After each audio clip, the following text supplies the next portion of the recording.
Black Myth Wukong is finally out, and I've been playing the absolute hell out of this game, and I figured I'd put this video together for you guys to help you get started within Black Myth Wukong, because I know some people are deciding if it's actually a Souls-like or not. So when it comes to the bosses and some of the tougher enemies, it can be a little bit of a struggle. So I'm here to break this all down for you, teach you all the mechanics, and pretty much give you a healthy start in Black Myth Wukong. So if you like this video, make sure to drop a like and consider subscribing to the channel, as we got more content coming your way with more Black Myth Wukong. Of course, more streams, live streams. We stream all kinds of games here. We're a variety channels here. So if you like that sort of stuff, make sure to hit that bell icon to make sure YouTube notifies you every time our videos go live. So without further ado, let's get right into it. Now, when it comes to what is Black Myth Wukong, I can safely say, after I played the game for quite a few hours, that it is a third-person action RPG with a lot of Souls vibes to it. Everything from drinking your gourd mid-combat, to the fast travel, the resting spots, and even the skill distribution. I would say it's more like Sekiro. So it does have a lot of Souls inspiration to it, but I think it has a little bit more than what people were anticipating. But the first thing I want to talk about is the leveling system.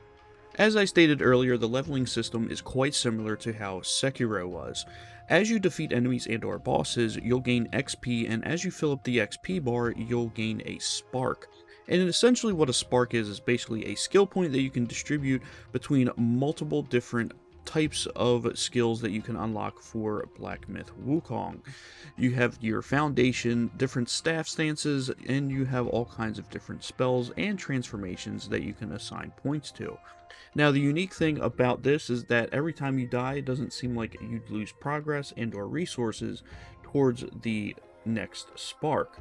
So that is the one thing that it does not have similar to Sekiro. But if you want to reset your sparks at any point in time, you'll have to go to a shrine, and you can go to self-advance and reignite the sparks.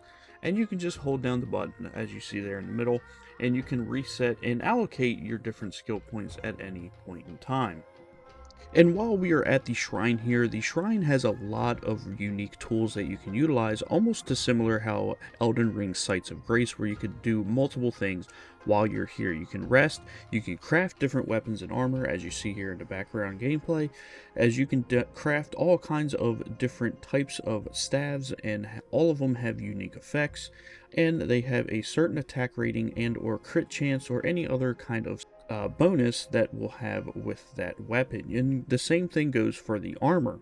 As you can see here, you have the Pilgrim's Headband that has a unique effect, and you can have all types of different set bonuses if you have the same type of armor equipped to Sun Wukong.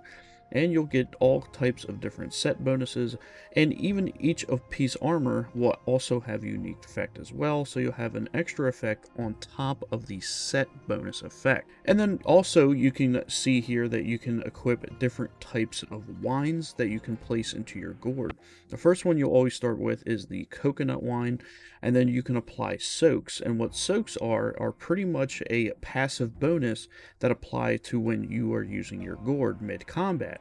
So you can see here, as we use this, one of the first ones that you'll probably come across is the Gall Gem that increases your poison resistance after you consume a charge. And then there's other ones like damage reduction, or you can get more health as you drink your gourd. So that is a very cool thing that I like here in Black Myth Wukong, is that you have different types of gourds with different effects, and even a passive bonus that you can apply to it as well. And just to keep in mind, guys, there's actually one NPC that you can go to at any point in time in the game. When you have the right material, you can go to this guy. His name is the Shen Monkey, and you can upgrade your gourds. So as long as you have the Leoja Fragrant Vine, you can upgrade your gourd uses to increase the amount of times that you can heal yourself mid-combat. So that's how you'll increase your gourd uses, is by going to him.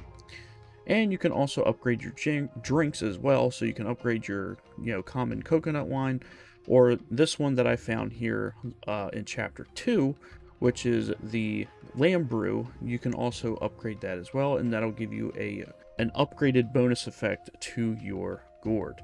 And you can also buy some, rare items from him, and also you can sell, your trinkets to him as well, so that way you can get more currency.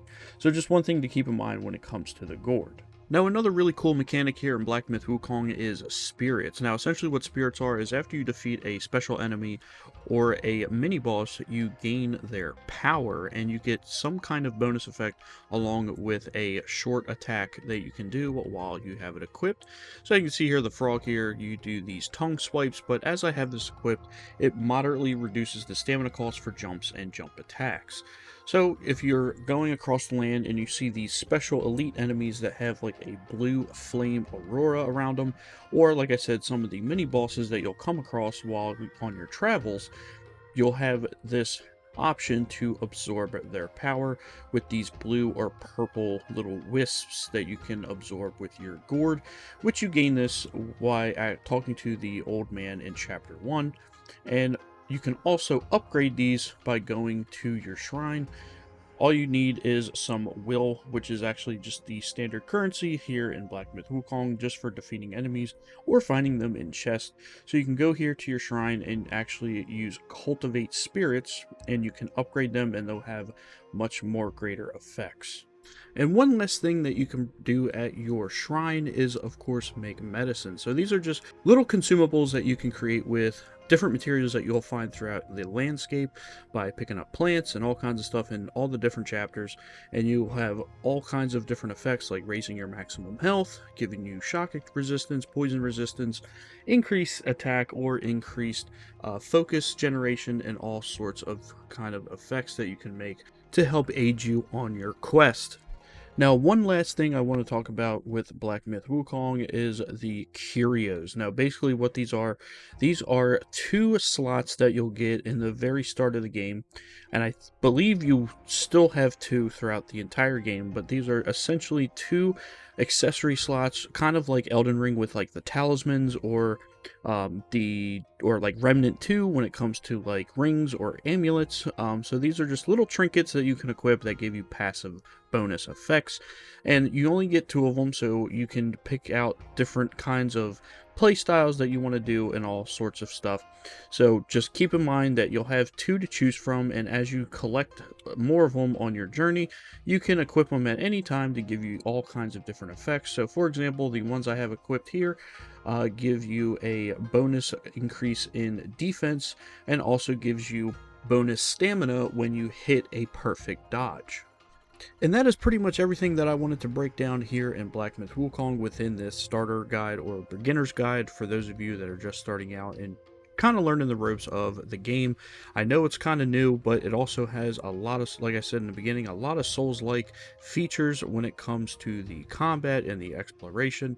But in my opinion, this game is a bunch of fun once you get used to it and get the combat down and be able to use all kinds of different spells and different effects to annihilate your enemies. I hope you guys enjoyed this video.